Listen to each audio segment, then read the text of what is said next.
Hi, everyone. All right. So that was a very close vote. As promised, same time every week, unless there's an emergency, obviously, I'll be posting about it on the membership area. Sorry, community tab. In the community tab, I'll be posting about it. So let's wait and see who joins us. And then in a couple minutes, I'll begin. In the meantime, I really want to talk to you guys about your engagement with the channel. So thank you all. I see many people are subscribing instead of just watching the videos without subscribing. Subscribing really boosts engagement on the channel. Many people are liking and commenting, and I'm trying my best to respond to all comments. In fact, I think I am responding to all comments.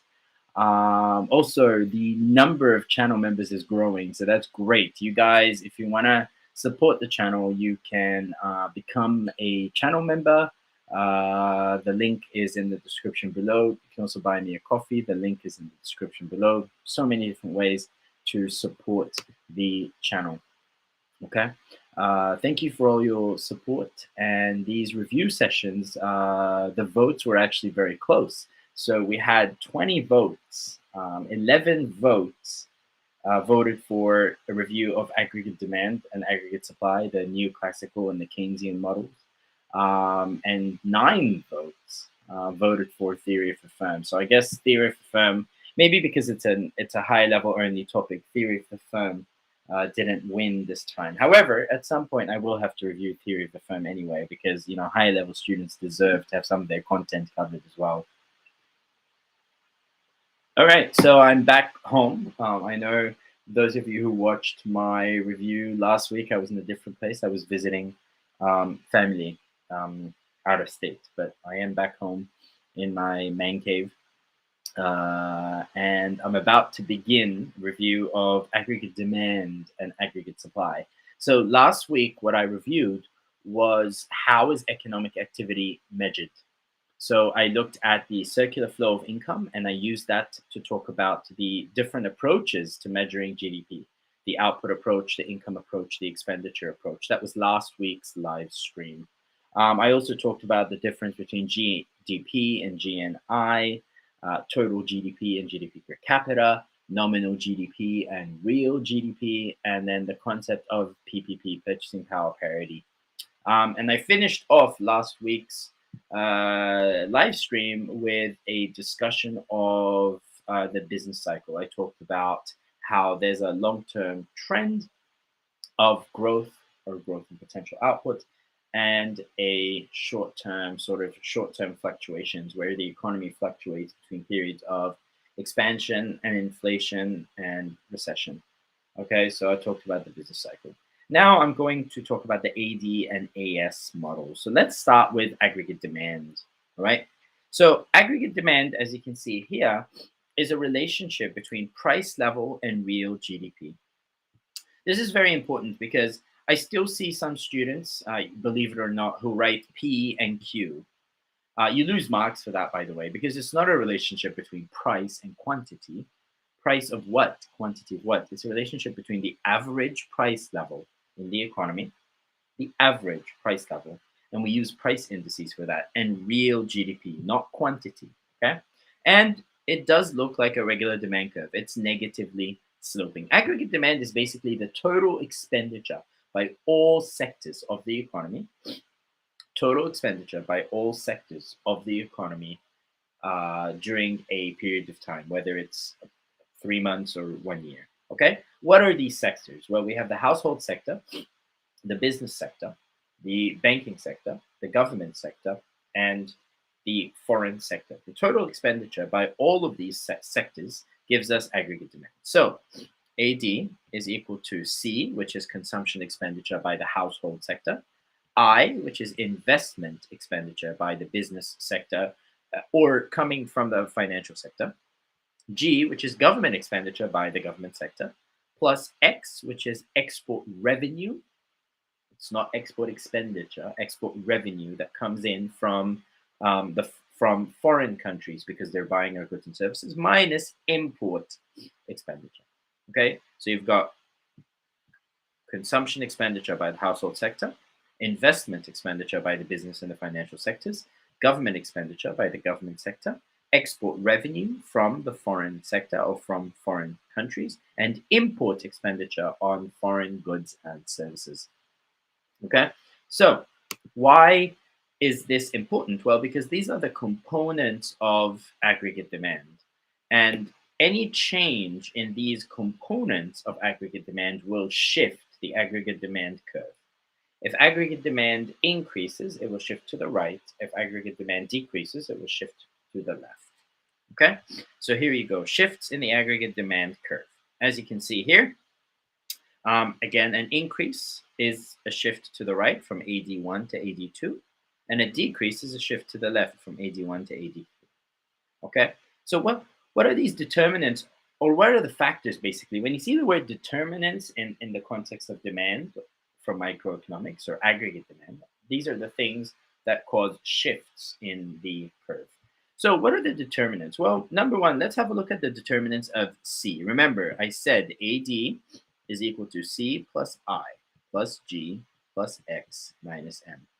So what are the factors that determine C and thus cause an increase or a decrease in C, which then shifts the aggregate demand curve? All right. Remember, it's very important to be able to determine cause and effect. So the first one is consumer confidence. If consumers are confident, if consumer confidence levels are high, they will spend more money, right? So household consumption expenditure increases, which means AD will increase and shift to the right. If consumer confidence levels are low, if people are pessimistic about how the economy is performing, okay, their consumption expenditure will decrease and AD will decrease. So remember, consumer confidence high, that means people are optimistic about how the economy is doing. Households will spend more money on goods and services, which means C will increase and AD will increase. If consumers are pessimistic, that means consumer confidence is low, then the opposite will happen. Interest rates. Interest rates are basically the cost of borrowing and the reward for saving. If interest rates rise, that means borrowing becomes more expensive and saving becomes more appealing. So households will spend less money and they will save more money. So C will decrease and AD will decrease and shift to the left. If interest rates fall, that means borrowing is now cheaper. People can take out car loans at lower interest rates, mortgages to buy houses at lower interest rates, and so on. When interest rates fall, borrowing is cheaper, saving is less appealing, less rewarding. So consumption expenditure will increase and AD will shift to the right. And that's why interest rates are used by the central bank as part of monetary policy to shift, to increase or decrease AD, depending on the macroeconomic goals of the government. Wealth, household wealth. If household wealth increases, households will be more confident about how the economy is doing. The biggest indicator of household wealth for most people is really, for most people, their wealth. Wealth is the difference between what you own and what you owe. Okay, so own minus owe. For most people, their biggest source of wealth is the house that they own. Okay, their houses and their car. Okay, so if household wealth increases, maybe because house prices are rising, people will be more confident about how the economy is doing. They will spend more money, consumption expenditure will increase, AD will shift to the right from AD1 to AD2. If household wealth falls because maybe house prices are falling, okay, people will be less confident. They'll be more pessimistic about the economy. Consumption expenditure will decrease, AD will shift to the left. Income taxes. Remember, in microeconomics, we distinguish between direct and indirect taxes. Indirect taxes are taxes on expenditure. These do not affect demand in microeconomics. They affect supply because they're collected from the producer. Well, in macroeconomics, income taxes, because these are taxes taken directly from the income of labor, land, enterprise, and capital. Income taxes will affect the level of income that households have to spend. If income taxes rise, okay, maybe because the government has raised income taxes as part of its fiscal policy, right? If income taxes rise, consumption expenditure will fall, AD will shift to the left, and that's part of contractionary fiscal policy. If income taxes fall, okay, as part of expansionary fiscal policy, then consumption expenditure will increase and AD will shift to the right.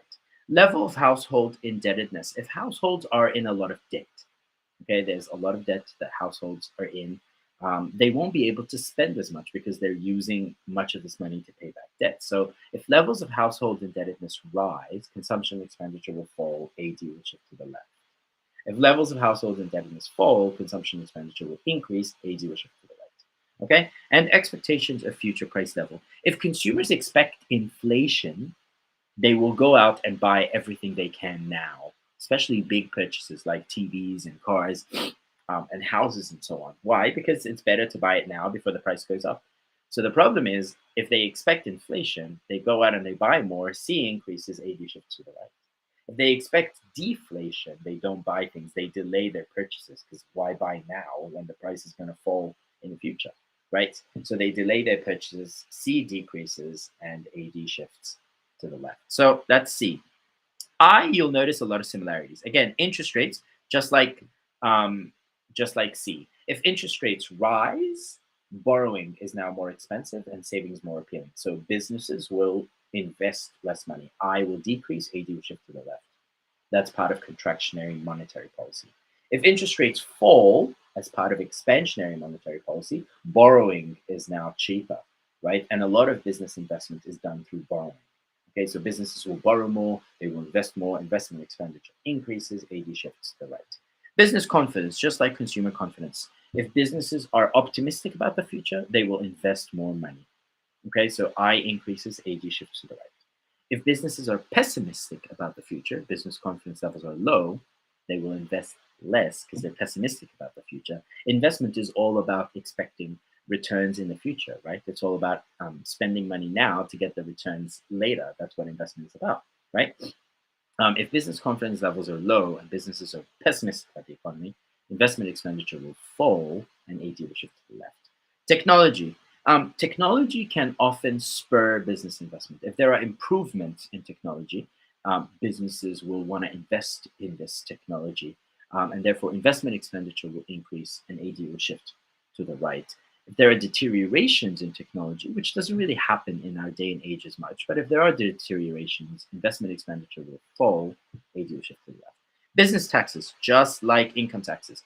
Business taxes, if business taxes increase, okay, that means businesses have less retained profits to invest. So investment expenditure will decrease, AD will shift to the left. That's part of contractionary fiscal policy. If business taxes fall, business taxes decrease, businesses have more money to invest, right? So investment expenditure increases, AD shifts to the right. That's part of expansionary fiscal policy. All right, level of corporate indebtedness, just like levels of household indebtedness. If businesses are tied up in a lot of debt, they will invest less. I decreases, AD shifts to the left. If levels of corporate indebtedness fall, maybe because the government has forgiven PPP loans that were given to businesses struggling because of COVID, for example. If levels of corporate indebtedness fall, businesses have more money to invest. I increases, AD shifts to the right. Okay, so that's I. G is really determined by the political and economic priorities of the government. Is the priority of the government to reduce inflation? If the priority is to reduce inflation, the government will spend less. G will decrease, AD will shift to the left. That's contractionary fiscal policy, basically. If the government wants to pull the economy out of recession and increase employment, lower unemployment, the government will spend more, so G will increase and AD will shift to the right. That's part of expansionary fiscal policy. So G, we talk more about that when we get to government intervention in the macroeconomy. All right, X minus M, the first determinant is income of trading partners. If our trading partners are getting richer, if our trading partners are growing, their economies are growing, they're going to buy more of our exports. We actually benefit from growth in our trading partners' economies. They buy more of our exports. So X increases and our aggregate demand increases. And the opposite is true. Ceteris paribus, if the income of our trading partners is falling because our trading partners are experiencing recession, they buy less of our exports. So our export revenue decreases, AD shifts to the left.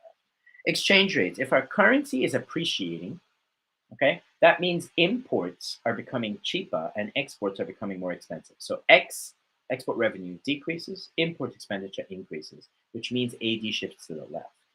Okay, and if our currency is depreciating, it's the opposite. Our exports become cheaper, so foreigners buy more of our exports, and imports become more expensive. So export revenue increases, import expenditure decreases, AD shifts to the right.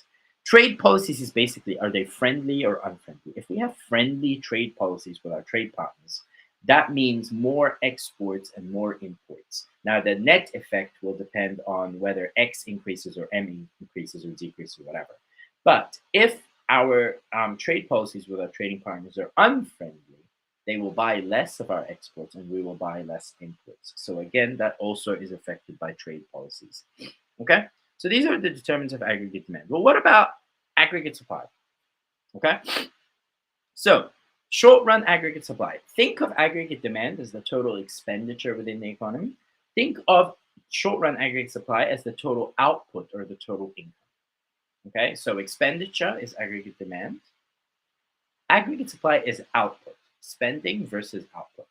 Okay, again, it's a relationship between price level and real GDP, and it's upward sloping, short run aggregate supply. All right, what are the factors that shift short run aggregate supply? If short run aggregate supply shifts to the right, that's a positive supply shock. That's actually a good thing. If it shifts to the left, that's a decrease in short run aggregate supply that causes stagflation and cost push inflation. All right. So what are the things that shift short run aggregate supply? The first is costs of the factors of production.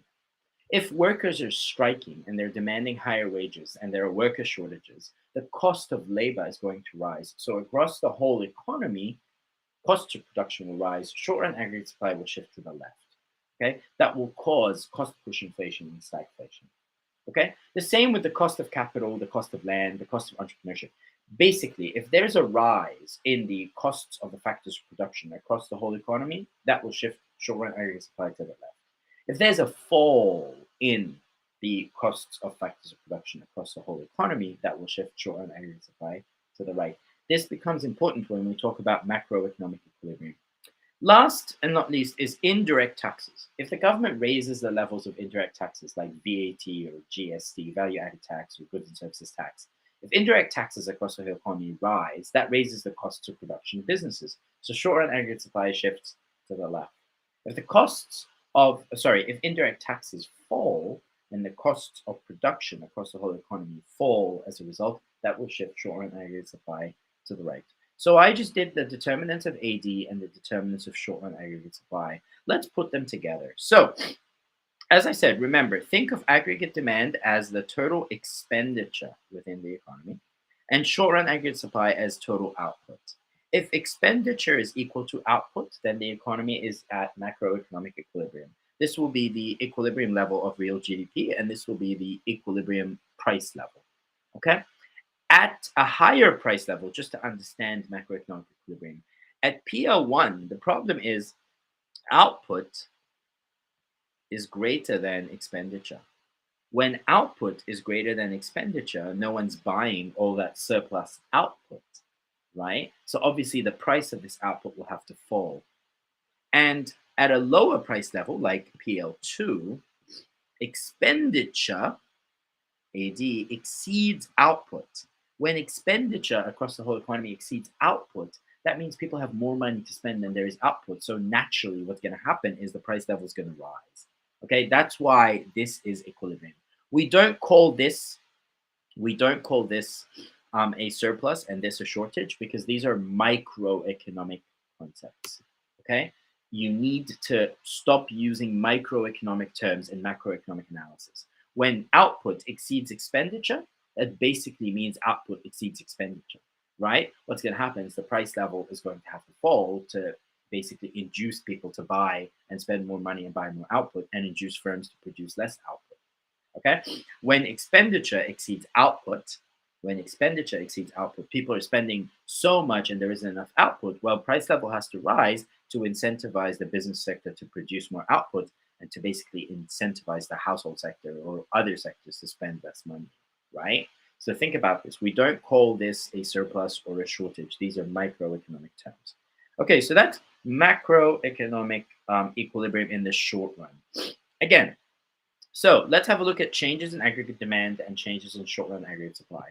If aggregate demand increases and AD shifts to the right from AD1 to AD2, that will cause the real GDP to increase and the average price level to rise. This is what we call an inflationary gap. Inflationary gap. If aggregate demand decreases, it will cause the average price level to fall from PL1 to PL3 and the level of output to fall from Y1 to Y3. This creates what we call a recessionary or deflationary gap. Okay? All right, let's have a look at shifts in short-run aggregate supply. If short-run aggregate supply increases, we call this a positive supply shock. Okay? The average price level will fall from PL1 to PL2, and output, real GDP, will increase from Y1 to Y2. That's a positive thing. That's a good thing for an economy to experience. If short-run aggregate supply decreases, on the other hand, we call this a negative supply shock, which creates what we call cost push inflation, also called stagflation, because the average price level rises and at the same time real GDP falls. Okay, so remember, if aggregate demand increases, that creates an inflationary gap. It creates demand pull inflation. If aggregate demand decreases, that creates a recessionary gap or a deflationary gap. Okay, if short-run aggregate supply increases, that's probably the best of all of these scenarios. That's a positive supply shock, okay? Because real GDP increases and the price level falls, okay? But if short-run aggregate supply decreases, real GDP decreases, as well as the price level rises. That's called stagflation and causes cost push inflation, okay? All right, so let's put the long-run aggregate supply in this and have a look at the monetarist / new classical model. Okay, the assumptions of the monetarist / new classical model are that wages are flexible, so flexible wages, okay, or flexible resource prices. We're talking about the prices of all resources. But the main resource businesses spend money on is the cost of labor, by the way. That's why we focus a lot on wages. Flexible wages, and then there is a short run where resource prices are fixed, versus a long run where resource prices are flexible. This is very important. So in the short run, resource prices are fixed because businesses are bound by contracts and so on. In the long run, resource prices are flexible. So when all three curves intersect, the potential output of the economy, or like the full employment output of the economy, is equal to the equilibrium. Here you have both short run equilibrium and long run equilibrium. Okay, now let's see what happens when there is a deflationary recessionary gap. So if the potential output of the economy is greater than the equilibrium output, so equilibrium here, this is the, oh, sorry, I don't know what just happened. Share window. Oh, I have to reshare my iPad. That's fine. Just give me a second. In the meantime, guys, welcome. Leave a comment. Guys and girls, I guess I should say. Leave a comment, say hi, introduce yourself. Obviously, feel free to ask questions if you have them. I'm going to try and re-mirror my iPad because it just disconnected. I do not know why. Technology sometimes disappoints us. What is going on? All right, give me a second.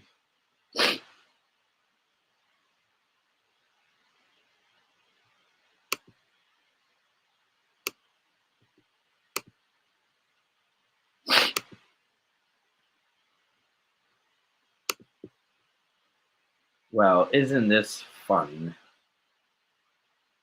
Yep, now it should connect. Just give me 1 second. In the meantime, as I said, guys, feel free to engage with the communities tab.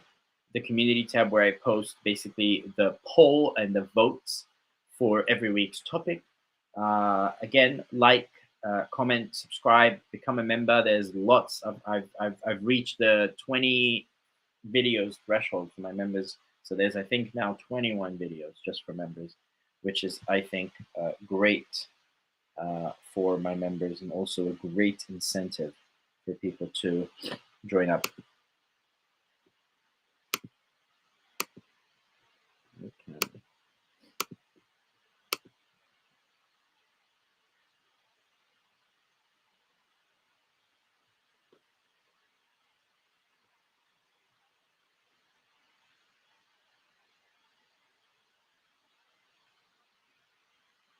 Well, that is annoying, but don't worry. This rarely happens, but when it does, I just have to kind of pause and let it sort itself out. So um, there we go, and then we can connect now. Hopefully this will work.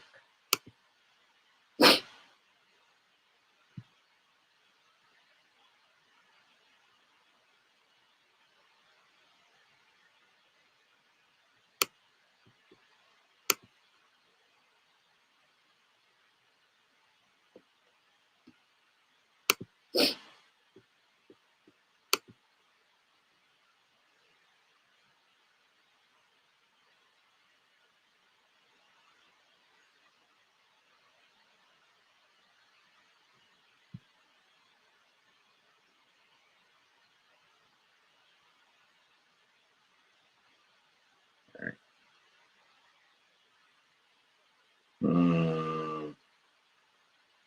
Don't you just hate when technology lets you down sometimes? I mean, it's really weird because my Wi-Fi is fine. This is just a regular day in the classroom. It happens all the time. So don't panic. Keep calm.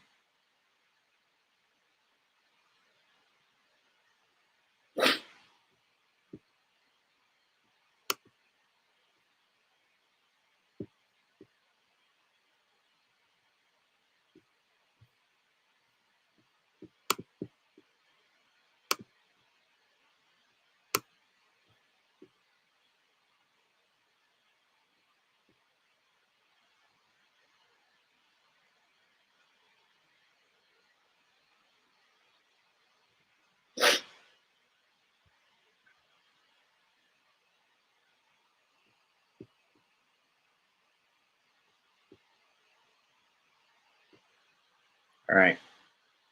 You know what? Maybe I can just. Okay. Well, I guess I'm going to have to resort to continuing without my iPad pencil. So that's fine.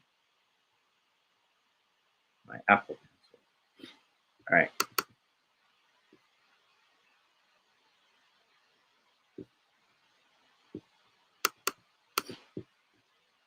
Okay. Let me share my screen. Window. Chrome tab. This one. Share. Okay. Let's just continue from here, I guess. Okay. So remember, when potential output is greater than equilibrium output. So the intersection of AD and SRS that gives us, and short run aggregate supply, that gives us the equilibrium, a short run equilibrium in the economy. When the short run equilibrium is less than the potential or the full employment output, then the economy is experiencing a recessionary or a deflationary gap. Okay? And the opposite is true. If the short run equilibrium, the intersection of AD and SRS, is greater than the potential output, the economy is overheating. It's experiencing an inflationary gap. The economy is at the full employment level of output when its potential is equal to its equilibrium output. Okay? So, why does this matter? Well, we use it to basically talk about the adjustment from short run equilibrium to long run equilibrium. Because remember, in the monetarist new classical model, um, the economy self-adjusts, which means the economy will always move towards long-run equilibrium.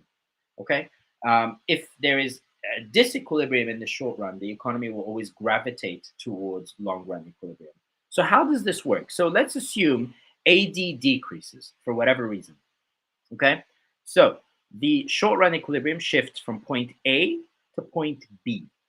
Okay, I'm talking about this diagram right here. So let me kind of zoom in so that you can focus on the diagram that I'm talking about. So let's assume aggregate demand decreases. Okay, and short run equilibrium shifts from point A to point B.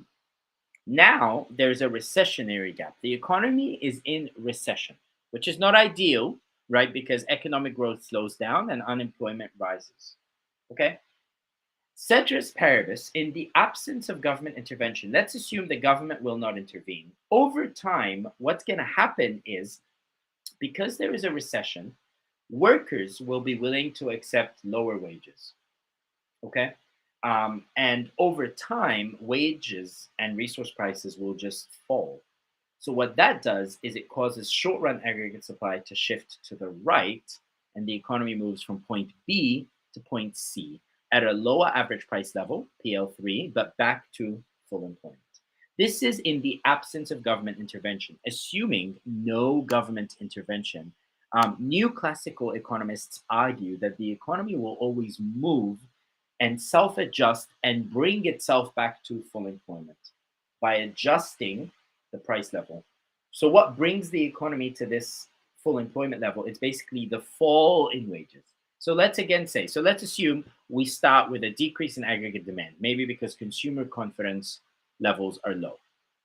AD shifts to the left from AD1 to AD2, which brings the economy from point A to point B. Now there's a recessionary gap. Okay? Now there is a recessionary gap. Okay? So over time, wages will fall and resource prices will fall. Workers will be willing to accept lower wages, resource prices will fall, so short-run aggregate supply will increase from SRAS1 to SRAS2 in the long run, bringing the economy to point C, which is at full employment, but just at a lower price level. Okay? All right, so this is creating and eliminating a deflationary gap. Well, what about an inflationary gap? Okay, what about an inflationary gap according to the new classical model? Well, it's the opposite. Let's assume there's an increase in consumer confidence, so AD shifts to the right. The economy moves from point A to point B. Okay, now there's an inflationary gap.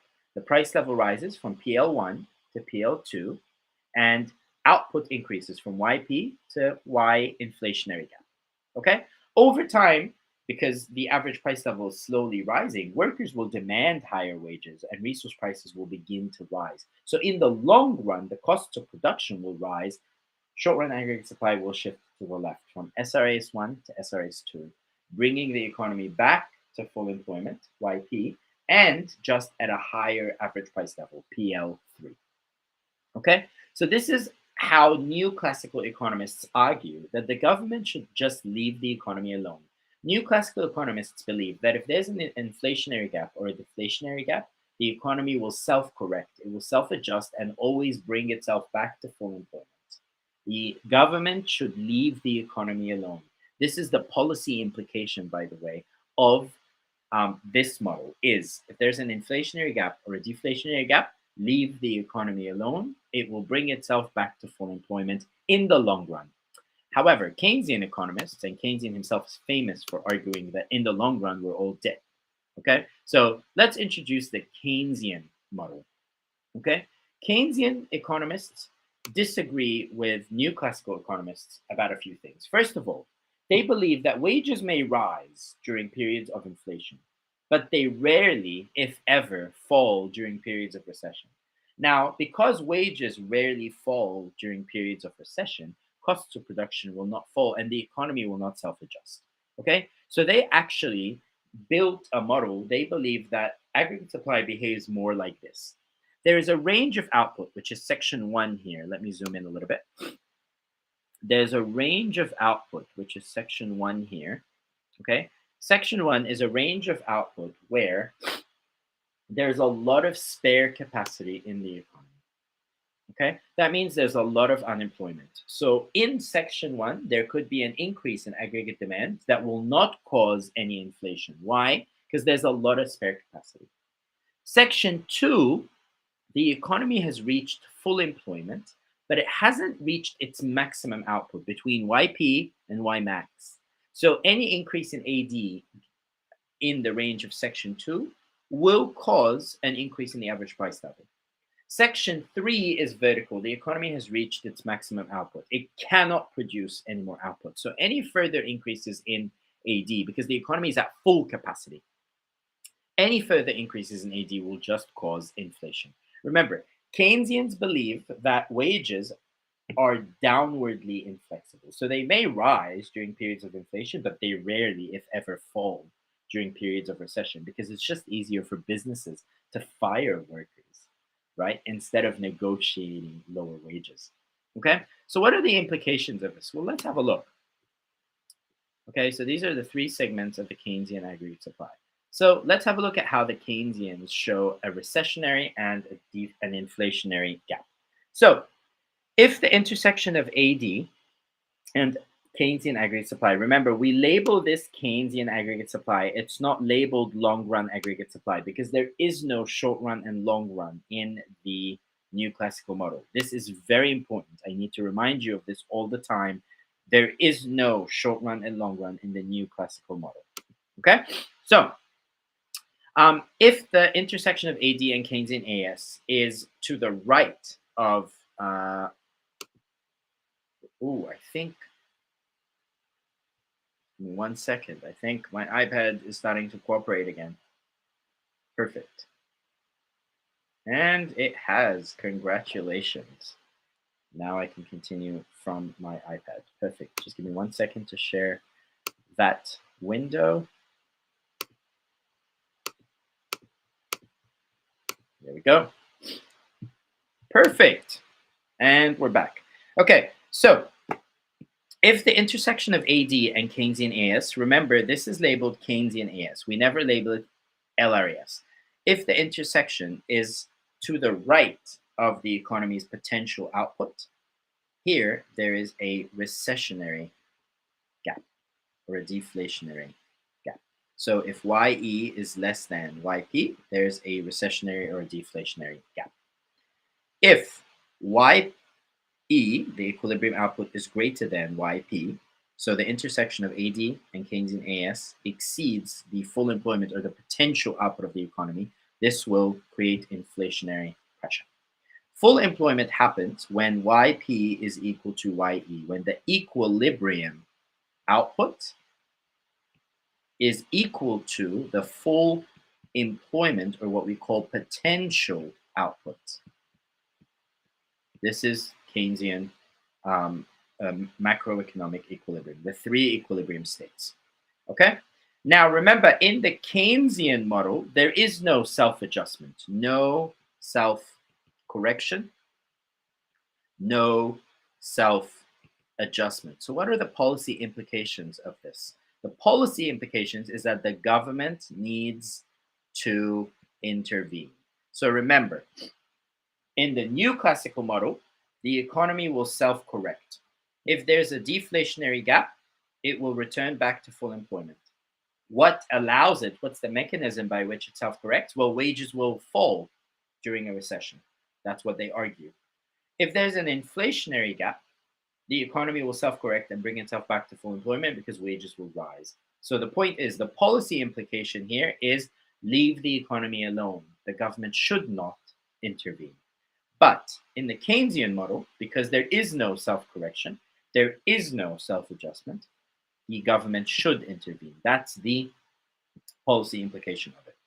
Okay, let's have a look at the factors that shift long-run aggregate supply or the Keynesian aggregate supply. Remember, we label this in the new classical model LRAS, and we label this AS or just Keynesian AS, but we never label this, never, ever label this LRAS. Why? Because there is no long run in the Keynesian model. Remember this, okay?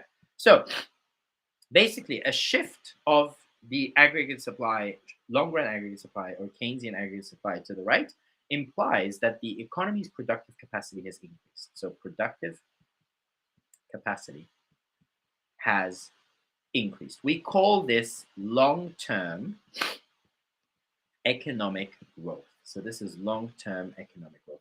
What are the factors that shift the aggregate supply curve over the long run in the new classical model or over the long term in the Keynesian model? Well, first of all, changes in the quantity and or quality of the factors of production. If there's an improvement, an increase, if there's an increase in quantity or quality of the factors of production, then aggregate supply, long-run aggregate supply or Keynesian aggregate supply will shift to the right. If there's a decrease in the quantity and or quality of the factors of production, then the long-run aggregate supply or the Keynesian aggregate supply will shift to the left. These are the same factors, by the way, that shift the PPC, same factors that shift the PPC out or in. Anything that shifts the PPC out will shift the LRAS or the Keynesian AS to the right. Anything that shifts the PPC inwards will shift the LRAS or the Keynesian AS to the left. Improvements in technology. If there's a major improvement in technology that has allowed the economy to be much more productive, LRAS will shift to the right or Keynesian AS will shift to the right. If there's a deterioration in technology, LRAS or Keynesian AS will shift to the left. Increases in efficiency, okay? Increases in efficiency, like maybe technology is the same, but people are just arranging things in a way. The economy has just arranged things in a way that has increased efficiency. Again, efficiency allows the productive capacity of the economy to increase. Changes in institutions, maybe they've just cracked down harder on property rights and made sure that property rights are protected. Any changes in institutions that allow the economy to operate more efficiently and change, they improve the quantity and quality of the factors of production will also shift the LRAS or the Keynesian AS to the right. Okay, so here I've just reviewed basically what I reviewed in this live stream. And by the way, if you have any comments, please leave, if you have any, questions, please leave them in the comments.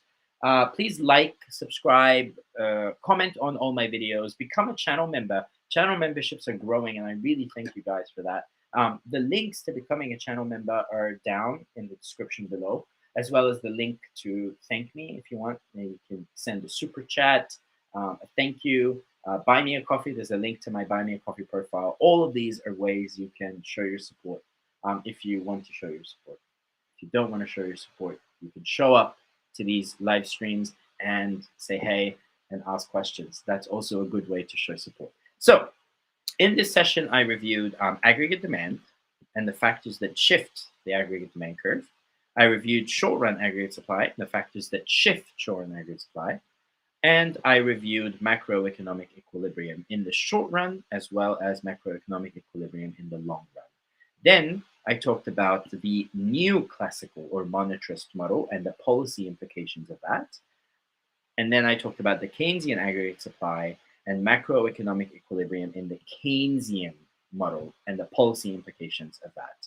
I also talked about long-term economic growth and the shift of LRAS or Keynesian AS to the right, and what are the factors that cause this shift. Okay, so this was a great review session. I'm sorry about the iPad troubles that we had, but we continued. We just moved on. Life moves on. And it's been great sharing my knowledge and my time with you guys, and I'll see you at the same time. I should stop saying guys. I should say folks, because sometimes I forget. Yeah, I mean, I teach in an all-girls school, so whenever I'm in class, I never say guys. With you folks, or I should say with you ladies and gentlemen, right? It's been great sharing my knowledge with you all, and I would love to see you all back next week. Have a great weekend, and hopefully I'll see you again soon. And become a channel member, all right? Show your support for the IB Econ Guru. Bye.